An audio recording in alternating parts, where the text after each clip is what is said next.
Understanding Seaweed Farming, a guide for English learners. Hello, everyone. Today, we're diving into an exciting and environmentally significant topic, seaweed farming. Seaweed farming is not only interesting but also crucial for our environment. Let's explore what it means and why it's important. Before we delve into seaweed farming, let's understand what seaweed is. Seaweed is a type of marine algae. You might have seen it along beaches or floating in the ocean. It comes in various colors like green, brown, and red, and plays a vital role in marine ecosystems.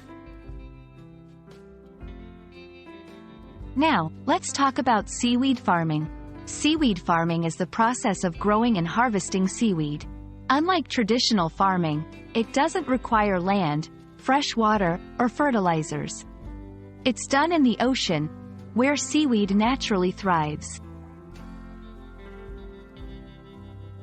One of the most important aspects of seaweed farming is its environmental benefits. Seaweed absorbs carbon dioxide and helps combat climate change. It also acts as a natural water purifier and provides habitats for marine life. Farmed seaweed has various uses. It's an ingredient in foods like sushi and is used in cosmetics and medicines. Seaweed is also explored as a sustainable biofuel source, making it a versatile and valuable resource. Let's look at the process of seaweed farming.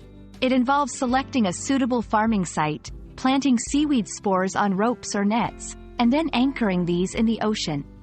The seaweed grows naturally, feeding off nutrients in the water.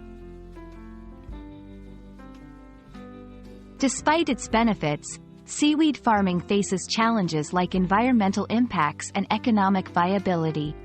However, with sustainable practices and technological advancements, these challenges are being addressed, making seaweed farming a promising industry. I hope this video has given you a clear understanding of seaweed farming and its significance. It's not just about growing plants in the ocean, it's about supporting our environment and exploring sustainable resources. Thank you for watching, and see you in our next learning adventure.